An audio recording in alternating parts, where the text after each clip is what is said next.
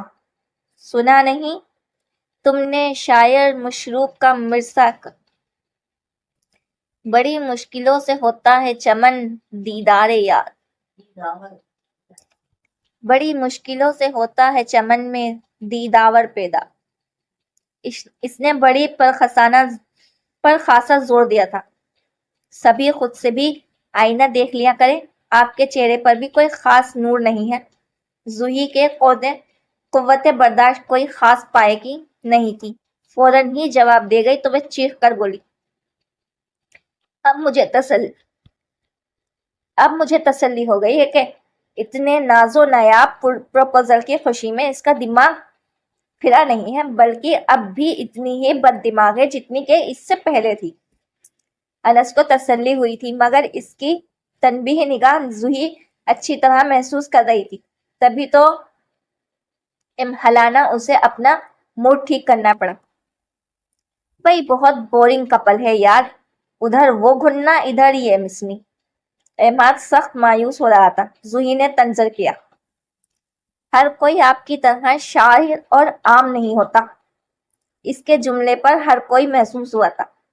اوہ ہو، یعنی اندر سے کچھ اور ہی معاملہ ہے تم دونوں کا۔ وہ اب بھی باز نہیں آ رہے تھے، اور چاہے وہ سب کتنے ہی خوشگوار موڈ میں کیوں نہ تھے، زوہی کو ان کی کوئی بھی بات چھیڑ نہیں پا رہی تھی۔ ایک مسلسل بیزاری، کوفت اور سب سے بڑھ کر جبرن کا احساس۔ پھر منگنی کی تاریخ کو نوفل اور صبا کے لوٹ کے آنے کے اگلے دن طے ہوئی تھی، اور وہ ساکت بیٹھی اپنی قسمت کے اوراق کو الٹتے پلٹتے دیکھ رہی۔ زالے نے اسے بھی زبردستی اپنے ساتھ چلنے پر مجبور کر دیا۔ یہ بھلا وہاں کیا کرے گی؟ نوفل نے دبے لفظوں میں اپنی ناگواری کا اظہار کیا تو وہ متفسانہ انداز میں اسے لتاڑنے لگی۔ قسمت سے اگر بیوی اچھی مل جائے تو ناشکر ہو جاتے ہو تم مشرقی مرد، ہر چیز قسمت سے اپنا حق سمجھ کر وصول کرتے ہو۔ حالیہ سوچو تو، تم لوگوں پر تا عمر سجدہ شکر واجب ہو جاتا ہے، مگر سوچو تب نا۔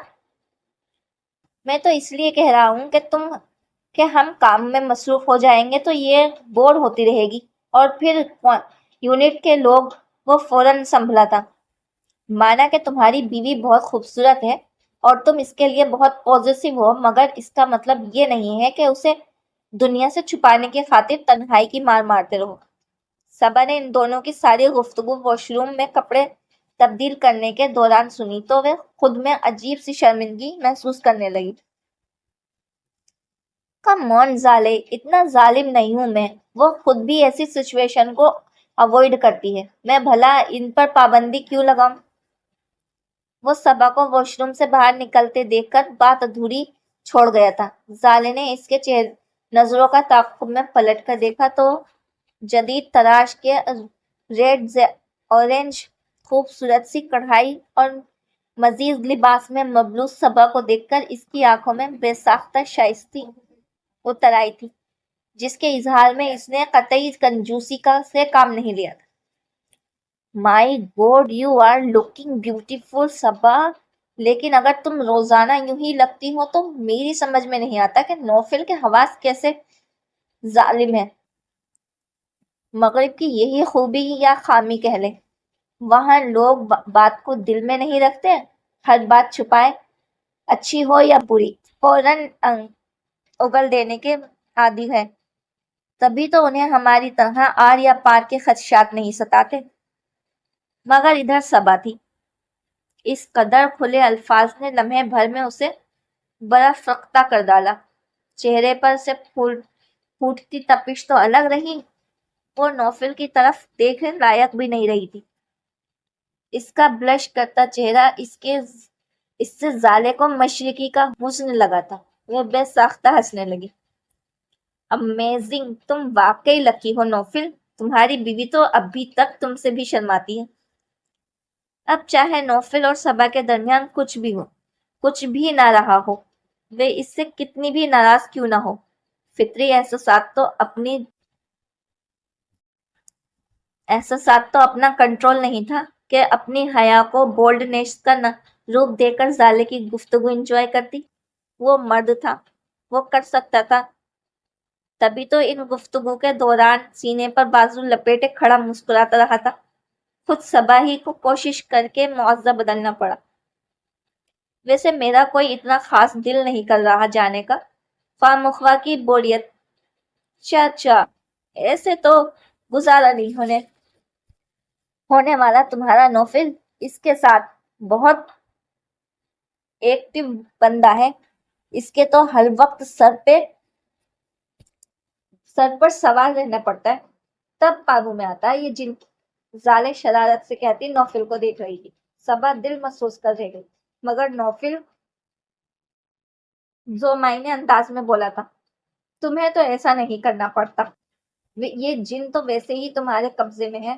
زالے نے ہلکا سا کہکا لگا کر اس کے نظر فطرے کو انجوائے کیا تھا، پھر اپنے دھمکانے والے انداز میں بولی، ویسے ایک مشرقی بیوی کے سامنے ایسی باتیں کرنا خطرناک بھی ہو سکتا ہے۔ نہیں بھائی، میری مسز بہت معصوم ہے، وہ کہہ رہا تھا۔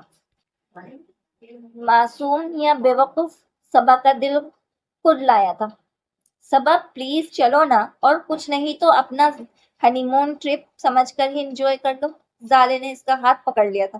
صبا تو کچھ سوچنے کے قابل ہی نہیں رہی تھی۔ وہ جانتی تھی کہ نوفل اسے ساتھ لے کر نہیں جانا چاہتا، وہ خود بھی اس کے اعصاب پر سوار ہونے کی چاہت نہیں رکھتی تھی، مگر زالے یہ کیا چاہتی ہے؟